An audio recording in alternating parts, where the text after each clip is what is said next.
அண்மை செய்தியை பார்க்கிறோம். இலங்கை அமைச்சர் சனத் நிஷாதா வாகன விபத்தில் உயிரிழந்திருக்கிறார் என்ற செய்தி வெளியாக இருக்கிறது. காட்டநாயகா விரைவு சாலையில் செல்லும் போது நேரிட்ட பயங்கர வாகன விபத்தில் அவர் உயிரிழந்திருக்கிறார். கூடுதல் விவரங்களை வழங்குவதற்காக செய்தியாளர் காந்தகுமார் இணைந்திருக்கிறார். காந்தகுமார், என்ன நடந்தது?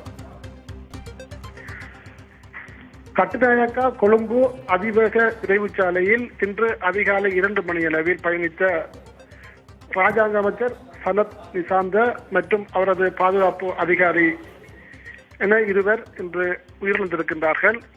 படுகாயமடைந்த அமைச்சர் ராகம வைத்தியசாலையில் அனுமதிக்கப்பட்ட பின் உயிரிழந்திருக்கின்றார். முன்னால் சென்ற பார ஊர்தியுடன் இவரது வாகனம் மோதுண்டிருக்கின்றது. இந்த விபத்து மிகப்பெரிய பாரிய உயிரிழப்புகளை ஏற்படுத்தி இருக்கின்றது. சனத் நிஷாந்த அவர்கள் புத்தளம் மாவட்டத்தை பிரதிநிதித்துவப்படுத்தும் நாடாளுமன்ற உறுப்பினராக அதிபர் மஹிந்த ராஜபக்சவின் பொதுஜன பிரமுனவை கட்சியை பிரதிநிதித்துவப்படுத்துபவர். அவர் மஹிந்த ராஜபக்சவின் முக்கியமான கட்சியின் முக்கிய நபராகவும் பார்க்கப்படுகிறார். இவரது உயிரிழப்பு அவர்களது கட்சிக்கு பெரும் இழப்பாகவே பார்க்கப்படுகின்றது. காந்தகுமார், அவருடைய அரசியல் பயணம் குறித்து சொல்லுங்க. காந்தகுமார், சனத் நிஷாதா எப்போது எந்த கட்சியில் இணைந்து அவருடைய அரசியல் பயணத்தை தொடங்கினார்? தற்போது அவர் வகிக்கும் பதவி என்னென்ன பொறுப்புகளை அவர் மேற்கொண்டிருந்தார் என்று?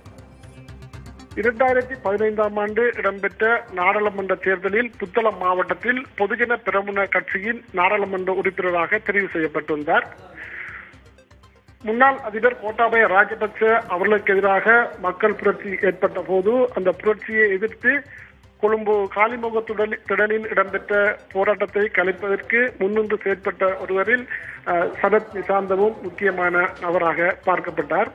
இப்போது அவர் நீர்வளங்கள் பிரதி ராஜாங்க அமைச்சராக செயற்பட்டு வருகின்றார். புத்தளம் மாவட்டத்திலே செல்வாக்கு மிக்க பொதுஜன பிரமுனவின் அரசியல் கட்சியின் முக்கியஸ்தராக இவர் பார்க்கப்படுகின்றார். விவரங்களை வழங்கியதற்கு நன்றி காந்தகுமார்.